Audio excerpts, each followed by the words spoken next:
몇 주에 걸쳐서 한 가지 책의 내용을 요약해서 여러분에게 소개하고자 합니다. 그 책의 제목이 우리 리폰드 북스 블로그에 올라와 있는 책인데요. 싱클레어 포거슨 박사의 우리가 교회다 라는 책을 제가 읽고 여러분들에게 각색을 해서 잘 전달하겠습니다. 특별히 여러분 이런 책을 통하여 싱클레어 포거슨 박사님은 굉장히 유명한 학자신데요. 스코틀랜드 출신의 학자로서 한국에 우리가 몇 번이나 초대를 하려고 했는데 비행기를 못 타신대요. 그래서 못 모셨어요. 책으로만 여러분들에게 이런 분들의 신학적 사상, 입장을 소개할 수밖에 없다는 사실을 알려드립니다. 원래 원제가 Devoted to God's Church, 하나님의 교회에 대한 헌신이다라는 원제가 그렇습니다.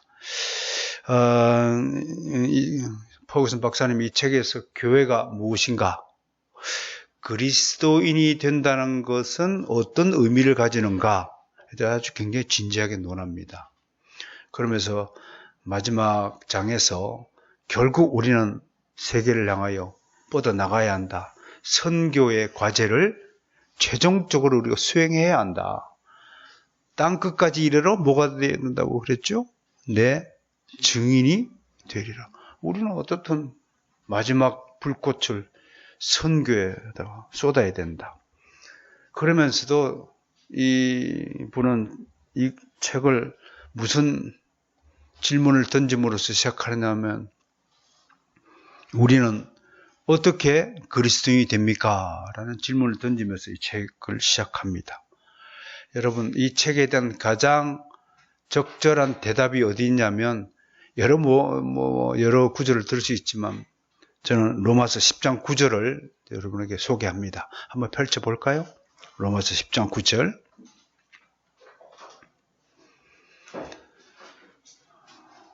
우리는 어떻게 그리스도인이 됩니까? 라는 질문으로부터 출발합니다. 찾으셨으면 함께 읽습니다. 시작. 네가 만일 내 입으로 예수를 주로 시인하며 또 하나님께서 그를 죽은 자 가운데서 살리신 것을 내 마음에 믿으면 구원을 받으리라. 그러면 이 구절을 통해서 우리가 얻을 수 있는 힌트가 있어요. 어떻게 그리스도인이 된다고요? 예수 그리스도를 믿으면 그리스도인이 되는 거예요. 그 믿음의 그리스도인의 출발이라는 사실을 알 수 있습니다. 우리에게 믿음은 출발점뿐만 아니라 핵심적 사항이죠. 그런데 싱클레어 포거슨 박사는 이 구절을 두고 이건 개인적 차원에서의 일어나는 구원의 문제다. 믿음으로 모든 사람은 믿음으로 예수 그리스도를 구주로 믿음으로 그리스도인이 된다. 라고 하는 것입니다. 그런데 구원을 받은 이후에 그리스도인에게 주어지는 과제가 있다. 또 다른 차원이 있다. 그걸 교회적 차원인데, 즉 함께 구원받은 사람들과 어떤 관계를 맺고 살아가야 하냐라는 과제가 하나 더 있다라고 소개하는 것입니다. 그러면서 포거슨 박사는 믿는 것은 곧 어느 곳에 소속되는 것이다. 믿은 다음에 믿음으로 여러분 개인적으로 구원을 받은 것을 믿으시길 바랍니다. 근데 그것으로 끝나는 것이 아니고 믿음을 가지고 구원을 받은 이후에는 누군가 함께 소속이 되어서 생활해야 한다. 라는 것을 가르치는 것입니다. 예를 들면 이게 목양 관계를 비유할 수 있어요. 목자 밑에 여러 양들이 있잖아요. 그죠? 나 혼자 목자 있는 것 아니죠. 근데 이제 목자가 양들아라고 부르면 우르르 목자에게 몰려가는 그림이 꼭 예수님을 목자를 비유하고 우리가 양들을 비유하면 그런 그림이 되겠죠. 이 그림에서 양은 개인적으로 다 구원을 받았지만 예수님 안에서 함께 모여 생활한다. 라는 차원의 그림이 하나 형성이 된다는 겁니다. 이 그림을 오늘 딱 머릿속에 그려놓고 들판에 우리가 양 떼 한 목자 아래에서 다 모여있는 그림, 혹시 그런 그림들 많이 보셨을 줄 믿습니다. 한 사람의 그리스도인이 구원으로 부름을 받았다면 그는 이제 다른 그리스도인과 함께 그리스도에게서 나와서 당연히 어디에 소속된다고요? 주님이 세우신 교회에 소속되는 것이다. 그런 의미에서 포거슨 박사가 믿는 것은 소속되는 것이다 라고 정의한 거예요. 그러니까 예수님 믿는다고 하면서 혼자 독립해 있는 사람, 이거는 교회론적인 측면에서 보면 그건 올바른 신앙생활이 아니다라고 말할 수 있어요. 이 말씀을 혹시 혼자 지금 카페에 앉아가지고 혼자 집에 앉아가지고 말씀을 듣는 분들은 정말로 이 말씀을 진지하게 받아들여져서 우리가 왜 교회론적 차원에서 신앙생활을 함께 해야 하는가를 매우 중요하게 받아들이시길 바랍니다. 한번 생각해 보셔야 됩니다. 그래서 홀로 있는 독립되거나 고립되어 있는 분들은 속히 교회로 오시기를 초청하는 겁니다. 자, 정리가 됐죠? 그림이요? 누가 그리스도인이가? 라고 물으면 이제는 예수 그리스도의 교회에 소속된 자다라고 설명할 수 있어야 됩니다.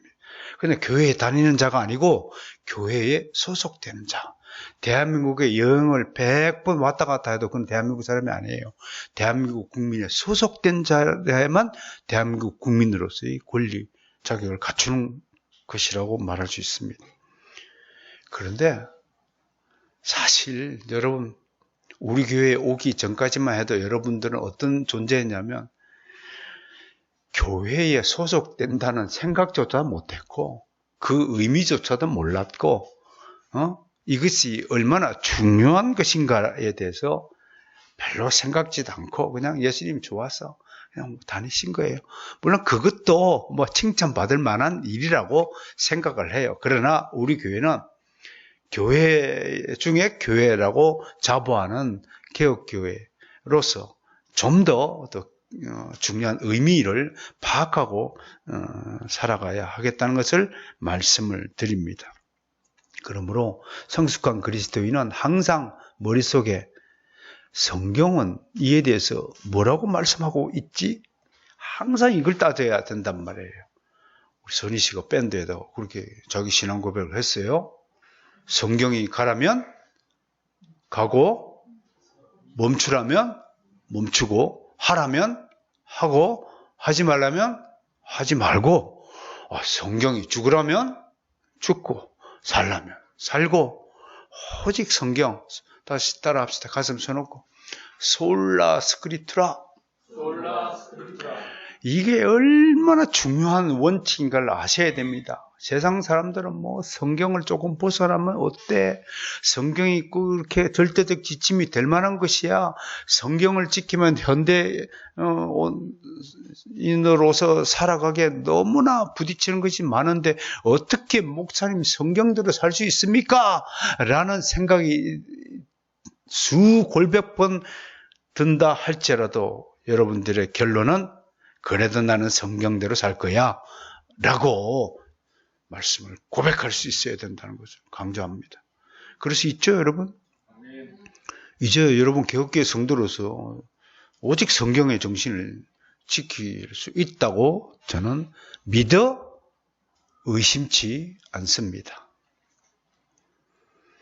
그러므로 교회에 소속되는 의미와 중요성에 대해서 일반인들이 그냥 가볍게 생각한다 할지라도 적어도 바로선 개혁교회 성도들만은 오늘 다시 한번 그 의미를 진지하게 고찰해 볼 필요가 있습니다. 두 가지가 중요합니다. 이 두 가지는 성경이 그렇게 말을 하기 때문에 두 가지를 소개해요. 여러분, 소속된다는 것은 성경이 특히 신약 성경에서 뭐라고 얘기하냐면 교회에 소속되는 것은 하나의 특권이다. 여러분, 특권을 받은 사람이다. 그렇게 믿으시길 바랍니다. 그 중에 바로선 개혁교회를 만난 것은 특권 중에 특혜다. 한번 더 이제 아이고 참을 엎드려 절박기네. 특권입니다. 진정하게 믿으세요. 두 번째, 성경은 동시에 특권을 받은 만큼 너에게 부과된 책무가 있다. 그 누구도 세상 사람들에게는 원치도 않고 부탁하지도 않고 주지도 않은 그 책무가 여러분에게 주어졌다는 것을 성경이 말하고 있다는 것입니다.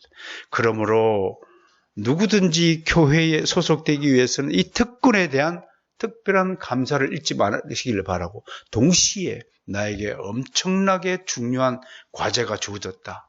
이 과제를 소명이라고 하는 겁니다. 이 소명이 주어졌다는 것을 믿으시기를 바랍니다. 특별히 감사합니까? 여러분들이 정말 이 좋은 교회에 소속되었다는 것을 감사하십시오. 동시에 저를 위해서도 기도해 주셔야 됩니다. 동시에 우리는 리폼드 센터라는 설립이라는 소명, 이곳에서 10가지 시스템을 갖추어서 10미션을 수행해야 된다는 이 영원한 책무를 동시에 주어졌다는 사실입니다. 그러므로 교회의 회원이 된다는 것은 단순한 문제가 아닙니다. 간단하게 저 이 교회에 다닐래요. 그렇게 해서 다니는 문제가 아니에요. 여러분, 대한민국 정부의 국적을 따기 위해서도 얼마나 까다로운 절차를 심사를 지켜야 되는데, 감히 교회 회원에 소속되는 것을 함부로, 일반 교회는 그래요. 다니면 목사님 면담 한번 하면 끝나는 교회가 수두룩하답니다. 그러나 성경은 절대로 그렇게 말하지 않아요. 교회 회원이 되는 규정과 과정이 성경이 규정을 정하고 있기 때문에 우리가 그 과정을 지켜야 한다는 것이에요. 어떤 학자는 그래요. 앞으로 조사를 해보니까 입교의 과정을 그냥 수월하게 한 교회는 다 망하고 입교의 과정을 까다롭게 한 교회만 살아남았다는 거예요. 언제 살아남아요? 결정적일 때. 평소에는 몰라요, 여러분. 여러분들 신앙이 평소에는 잘 드러나지 않아요. 이렇게 지금처럼 이 위기의 시대 때 남은 자만이 축복을 받는다는 사실을 믿으시길 바랍니다. 난 그래서 요즘에 여러분들처럼 귀한 존재가 없다라고 스스로 생각을 해요. 정말 그렇게 생각해요. 오늘 아침에도 여러분들 위해서 정말 간절하게 기도를 했습니다. 여전히 예상년대로 박중구는 빠졌어요. 여러분 기억하십시오. 불신자들은 틈만 있으면 튕깁니다.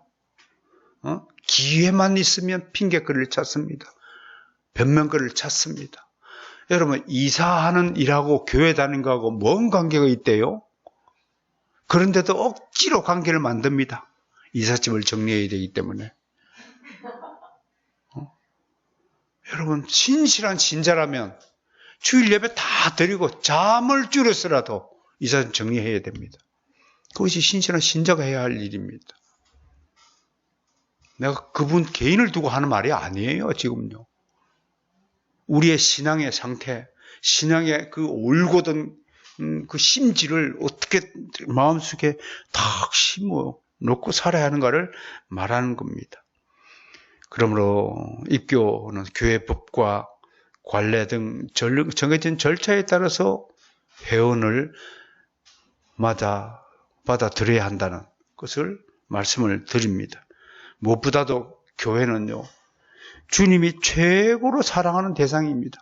주님이 누구를 사랑해? 우리 개인도 사랑하지만요, 주님께서 피를 흘려서 사신 이 교회를 주님은 목숨보다도 되게 사랑한다는 거예요. 여러분, 이걸 믿으셔야 돼요. 주님이 지금 바로선 개혁교회를 얼마나 사랑하실까를 생각을 하시면서 감동받으시길 바랍니다. 그걸 기도 가운데 느껴보시길 바랍니다. 굉장히 사랑합니다. 진짜로요. 제가 여러분들을 위해서 기도할 때 하나님이 굉장히 감동하십니다. 그걸 전해드립니다. 주님의 사랑을 전해드린다고요. 얼마나 사랑했으면 교회를 위해서 죽으신 거예요. 주님의 교회에 대한 사랑은 이미 확정된 것입니다. 이것이 사실이라면 우리도 당연히 교회를 사랑해야죠. 당연히 교회를 사랑해야죠. 교회 사랑이 내 삶의 중심이 되어야 합니다. 내 삶이 교회의 중심이 되지 않는 한 하나님 중심, 그리스도의 중심, 성경 중심, 교회 중심은 다 말짱 헛것이 될 뿐이에요. 한편으로 우리는 우리의 교회 생활이 모든 다른 생활의 근본이 되어야 되고, 교회 생활을 통해서 우리의 세상 살이에 활력소를 얻고 에너지를 얻고 여기서 생명력을 얻어야 된다는 것입니다. 여기가 원천이에요. 여러분들의 가정생활이 원천이 아니고 여러분들의 직장생활이 원천이 아니라 이 교회생활이 우리 모든 다른 생활의 원천이 되어야 한다는 것입니다. 밝고 힘찬 인생을 원하십니까? 그러면 교회생활을 밝고 힘차게 해보세요. 하나님께서 반드시 여러분을 그런 인생으로 만들어 준다고 하는 것입니다. 세상에 나아가서 빛과 소금의 역할을, 사명을 다하고 싶습니까? 그렇다면 먼저 교회에서 소금과 빛의 역할을 감당하십시오. 봉사하고 헌신하십시오. 그러므로 교회 생활은 우리의 가족 생활에서 선택적이거나 부가적이지 않고 근본적인 것이 되어야 한다라고 포거슨 박사는 강조합니다. 이게 최우선이 되어야 한다고 말하고 있는 것입니다. 실제로 육신의 가족보다 교회의 가족이 더 중요한 위치를 차지해야 한다고 강조합니다. 교회 가족이 영원한 하나님의 가족이기 때문에 그렇다고 말씀합니다. 이 가족이 가장 근본적인 가족이고 가장 우선시 되어야 하는 가족이라고 말합니다. 예수님은 이 교회 가족을 더 우선시하라고 가르치셨습니다. 오늘 소개한 마태복음 본문들이 그 내용입니다. 10장 37절 한 번만 읽어보죠. 마태복음 10장 37절 주보 앞에 있죠. 시작. 아버지나 어머니를 나보다 더 사랑하는 자는 내게 합당하지 아니하고 아들이나 딸을 나보다 더 사랑하는 자는 내게 합당하지 않다. 여러분, 주님의 이 깊이 있는 이중적 의미를 가진 말씀을 곡해하면 안 됩니다. 주님이 이렇게 말씀하시니까 아버지 엄마를 버리라고 이 말씀을 받으시면 안 되는 것입니다. 12장 49절 50절도 마찬가지예요. 손을 내밀어 제자들을 가리키기 이르시되 나의 어머니와 나의 동생들을 보라. 누구든지 하늘에 계신 내 아버지의 뜻대로 하는 자가 내 형제의 자매의 어머니라 하시더라. 이 말씀을 하신다고 하여서 육신의 가족들은 내 가족이 아닙니다 라고 가르치는 것이 아니라고 말씀하는 거예요. 예수님은 우리의 궁극적인 우선순위를 지금 정하져 주시는 것입니다. 무슨 일이든 누가 첫 번째인가요? 예수 그리스도가 우리의 첫 번째입니다. 무슨 일이든지 말이든지 다 누구의 이름으로 행하고 예수 그리스도의 이름으로 행하라고 우리에게 가르쳐 주셨습니다. 만약 그렇다면 예수님의 가족은 내 육신의 가족보다도 항상 모든 면에서 우선순위에 두어야 한다고 가르치는 것입니다. 이 우선순위는 타협할 수 없는 법칙이라고 예수님이 선포하십니다. 그러므로 교회 생활에 있어서 당신에게 던져지는 질문은 상당히 우리를 당혹스럽게 만들 수도 있을 것이라고 봅니다. 그 질문을 지금 저와 여러분에게 동일하게 던져봅니다. 위급한 상황에서 당신은 어떤 가족을 먼저 선택하실 것입니까? 라고 질문을 던져봅니다. 이 이야기는 결정적일 때 당신은 하나님을 배신하겠습니까? 배신하지 않겠습니까? 라는 질문과 같은 차원일 것입니다. 다시 한번 질문을 던집니다. 정말로 위급하고 결정적인 상황이 당신에게 엄습해 왔을 때 어떤 가족을 선택할 것인가? 이 질문에 대한 답을 하도록 돕기 위해서 예수님의 다른 말씀을 언급합니다. 그것이 오늘 소개한 22장 30절 말씀이에요. 제가 읽어드리죠. 부활 때에는 장가도 아니 가고 시집도 아니 가고 하늘에 있는 천사들과 같으니라. 아멘. 이 말씀은 깜짝 놀랄 만한 의미를 함축합니다. 예수님은 이 땅에서의 결혼 및 가족관계는 영구적이다, 일시적이다. 일시적이다. 이 땅에서의 삶을 살아가기 위해서 필요한 제도로서 제공한 은혜의 방편이지만 이게 영구적인 것이 아닙니다. 물론 우리 가족 얼마나 소중합니까? 내 딸, 내 몸에서 난 내 딸, 내 자식들이 얼마나 소중합니까? 가족 생활의 즐거움, 행복함, 경이로움, 기쁨과 축복, 그럼에도 불구하고 그러한 가족 구조가 영원히 지속되도록 계획한 것이 아니라는 것을 우리는 분명히 알아야 합니다. 언젠가 우리의 가족 관계는 하나님의 가족으로 대체된다고 주님은 말씀하는 겁니다. 아니, 부활한 뒤로는 시집 장가도 안 가고 결혼도 안 하고 그 육신의 가족 관계의 차원을 뛰어넘는다고 분명히 예수님이 말씀하셨잖아요. 그러므로 중요한 것은 지금 여기서부터, 이 땅에서부터 이 말씀을 믿고 이 말씀을 깨달아서 육신의 가족만 중시하는 것을 당장 그만두고 하나님의 가족 관계를 더 충실히 하는 일에 관심을 가지고 참여해야 한다는 것을 강조합니다. 다시 말씀드립니다. 지금까지는 내 육신의 가족을 더 사랑하는 일을 우선시하고 육신의 가족만 중시했다면 이제부터 그 가치관을 뜯어 고쳐야 된다고 하는 것입니다. 여러분, 우리는 이 가족관계에 대한 지침을 예수 그리스도의 모범으로부터 분명히 배워야 합니다. 예수 그리스도도 이 땅에 살면서 육신의 가족을 가지셨습니다. 그런데 예수 그리스도는 그 육신의 가족을 어떻게 대했느냐, 지극정성으로 어머니 사랑하고 공경한 것은 틀림없습니다. 그럼에도 공적인 사역을 시작하시면서 하나님의 말씀을 선포하시면서 믿음의 일을 시작하시면서 하나님으로부터 받던 그 소명을 수행하시면서 주님은 혹시 이 육신의 가족이 자신의 공적인 사역에 방해가 될까봐 적극적으로 그 차원을 벗어나신 것입니다.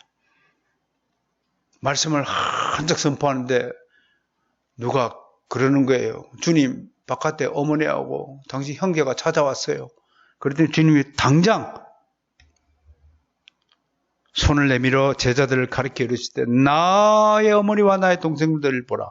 누구든지 하늘에 계신 내 아버지의 뜻대로 행하는 자가 내 형제 자매 내 어머니니라 내 아버지니라 라고 말씀했어요.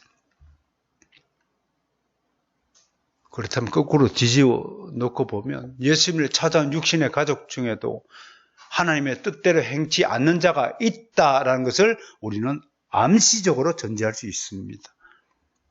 그래도 하나님의 뜻대로 행하는 자가 아니면 진정한 내 가족이 아니다 라는 것을 말씀하는 겁니다. 이게 굉장히 중요한 말입니다. 이런 진술에서 우리는 주님이 육신의 가족보다도 교회를 얼마나 더 우선시했는가를 실감합니다. 가족에 대한 이런 관점과 가치관은 땅에 있는 지금 우리를 매우 혼란스럽게 만듭니다. 특히 5,000년 동안 유불선 문화에 익숙한 한국인들에게 육신의 가족보다도 교회 가족을 더 우선시하라는 요구는 굉장히 따르기 힘든 문제입니다. 습관과 관례, 전통이 얼마나 무서운 것인지 아시나요? 저는 얘기했죠. 익숙한 것들과 결별하는 것이 새롭게 거듭나는 일의 출발이다. 지금까지 가지고 왔던 가치관을 180도 거꾸로 뒤집는 것, 그것이 개혁입니다. 다시 설명드릴까요? 개혁이 얼마나 힘든 일인가요? 세상 사람들이 개혁하자. 그 개혁하고 하나님의 말씀을 가지고 세상을 개혁하자는 것은 완전히 다른 차원입니다. 세상이 정치꾼들이 말하는 개혁하고 우리가 말하는 개혁주의 신학 완전히 차원이 다른 겁니다. 우리는 기존의 가치관을 180도로 뒤집어야 하는 겁니다.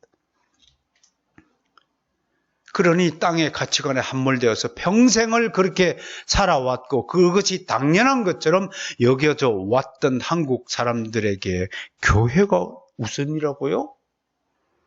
교회가 우리 가족보다도 더 영속성이 있다고요? No! 우리는 그렇게 생각하지 않아요. 내 몸에서 난 아들, 딸이 얼마나 이쁜데요? 내 새끼인데요. 그런 말 하지 마세요. 난 내 가족이 더 우선이에요. 하고 단호하게 주님의 말씀을 거부하는 사람들이 부지기수입니다. 이것이 얼마나 하나님의 마음을 아프게 할 것인지 생각할 때마다 제 가슴에도 피눈물이 고입니다.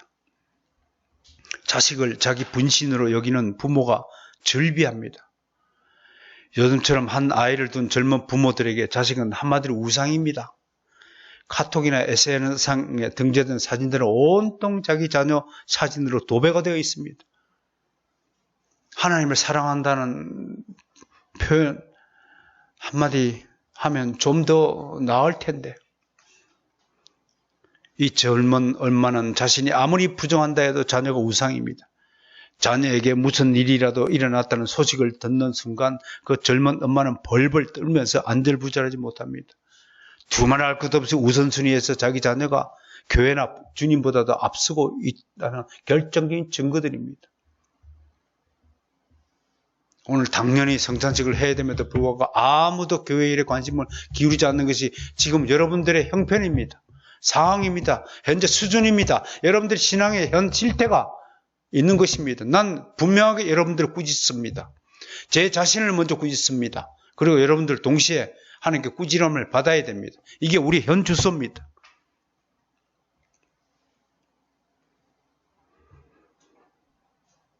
우리는 주님의 경고를 경청해야 됩니다. 여러분, 주님께서 산상수훈을 하셨습니다. 많은 무리가 갈릴리 호수가에서.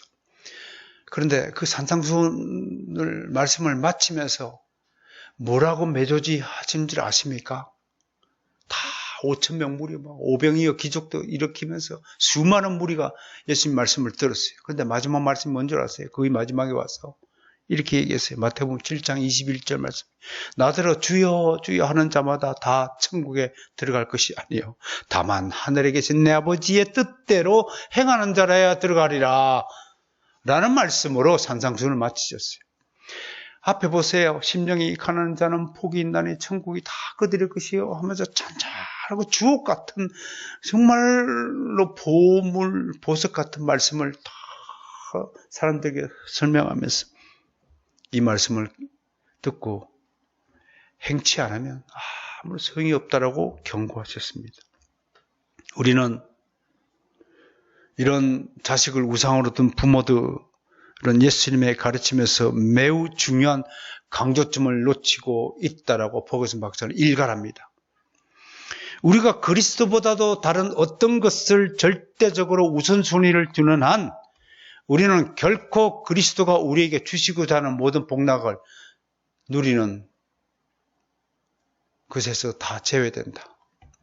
하나님이 선물을 주시고자 하는데 우리 꼬라지를 보니까 우리가 주님보다도 자기 자식을 더 사랑하고 있는 것이 발견이 되어진다면 주님은 순간에 멈춘다는 겁니다. 복을 줄래야 줄 수가 없다고 하는 것입니다.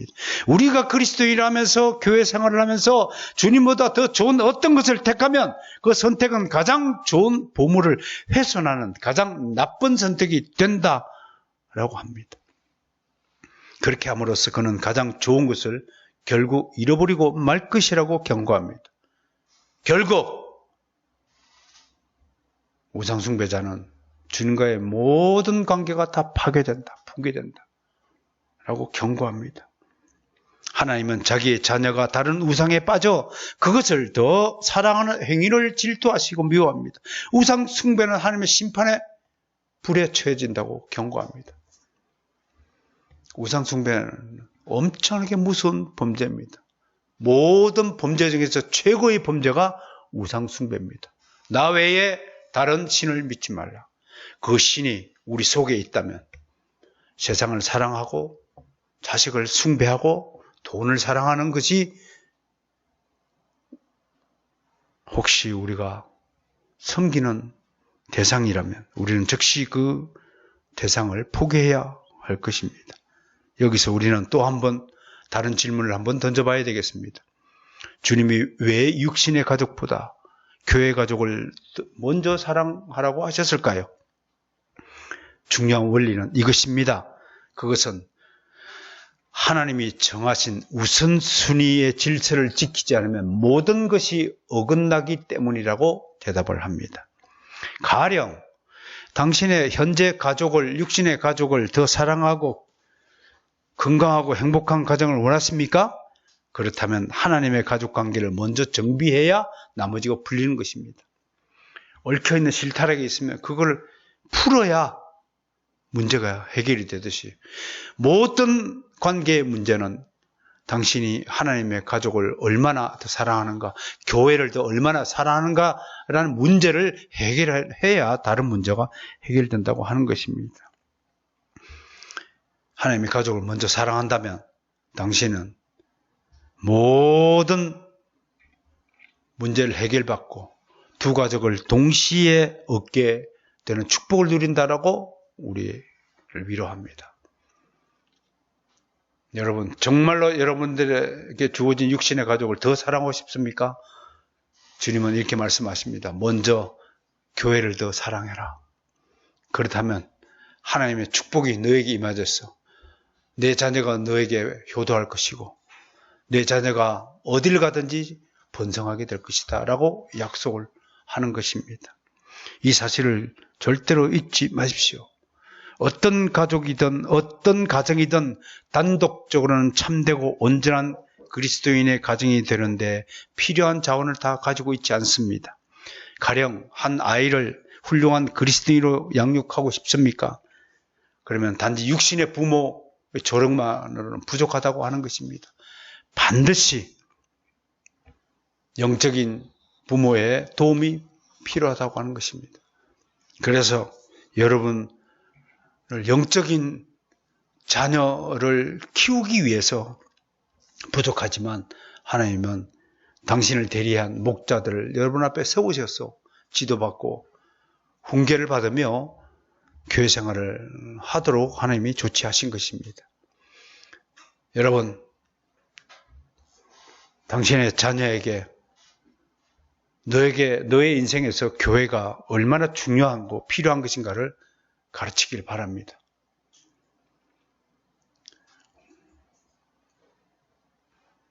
당신 아이가 교회를 잃어버리거나 교회에 소속되지 않는다면 그 아이는 단지 육신의 부모의 조력만 받고 잘 뿐입니다. 육신의 부모의 도움만 받고 자란 아이의 미래는 어떻게 될까요? 그저 혼돈의 세상 속으로 빠져버릴 것이라고 경고합니다. 반대로 만약 이 아이가 가정뿐 아니라 교회에서 먼저 적절한 양육과 지지를 받고 교육을 받고 자란다면 이 아이의 미래는 누가 보장해 주느냐? 예수 그리스도께서, 우리 주님께서 보장해 주신다는 것을 믿어야 한다고 강조하는 것입니다. 여기서 퍼거슨 박사가 한 자기 아들 이야기를 전해드려요. 자기 아들이 유명한 미국의 외과 의사래요. 어느 주일 오후에 교회에서 어떤 할머니하고 막 이야기를 정답게 하고 있더래요. 누군가를 가봤더니 옛날 자기 아들 어렸을 때 주일학교 선생님이 나이가 들어서 할머니가 된 거예요. 근데 둘이서 막 너무너무 즐겁게 대화를 하는 거 보고 퍼거슨 박사가 깨달은 게 하나 있대요. 저 그림이 자기 아들 너무 유명한 외과 의사라서요. 한 몇 개월 전에 사전에 예약하지 않으면 아들을 만날 수가 없대요. 그런데 저 할머니는 교회 안에서 내 아들을 몇 시간을 붙들어 놓고 얘기를 하고 있는 거예요. 그런데 그 대화가 너무나 서로 즐거워하고 막 웃고 떠들면서 그런 모습을 보고, 이야, 하나님의 가족이 얼마나 더 위대한 것인가를 설파하고 있는 거예요. 세상 속이라면 이런 장면이 과연 연출이 될 수 있을까요? 라고 되묻고 있습니다. 아들은 교회에서 자신을 기억하고 양육했던 사람들과 만나 어울리는 것을 통하여 더 큰 위로와 격려를 얻고 다시 월요일부터 병원에 가고 외과 의사직을 더 훌륭하게 수행할 수 있다고 아버지께 고백을 하더라는 겁니다. 교회에서 얻은 주님의 위로, 교회에서 이 가족들로부터 얻어오는 지지와 후원, 격려 이런 것들이 우리가 세상살이라는데 절대적인 에너지원이 된다는 것을 우리에게 소개합니다. 오늘 우리는 그리스도인으로서 어떤 가족과 관계를 맺고 살아야 하는가를 배웠습니다. 그럼에도 불구하고 저는 이 말씀을 듣는 한국의 그리스도인들에게 굉장히 무거운 주제가 될 것이라고 예상을 했습니다. 그럼에도 저는 오늘 이 말씀을 여러분에게 전해드리면서 무슨 일이든 기본적 원리를 터득하면 참 인생 편하다라는 것을 가르치고 싶습니다. 자, 우리에게 무슨 가족이 있어요? 두 가족이 있어요. 나에게 한 가족만 있는 것이 아니라, 엄마 아빠만 있는 것이 아니라, 하영이에게 엄마 아빠만 있는 것이 아니라 교회의 가족이 있다는 사실을 먼저 확실하게 가르쳐야 하는 것입니다. 교회는 담임 목사님이 계시고 그 목사님이 우리 주님을 대신해서 우리 교회생활 지도, 신앙생활 지도하는 영적 부모라는 사실을 확실하게 가르쳐야 됩니다. 따라서 합시다. 우리에게, 나에겐 두 가족이 있다. 교회 가족이 더 우선이다. 교회 가족을 사랑함으로써 육신의 가족을 더 사랑할 수 있다. 이것이 우리 가족 관계에 대한 기본 원리라는 사실을 잊지 마시길 바랍니다. 우리 두 가족이 있음을 정말로 감사드립니다.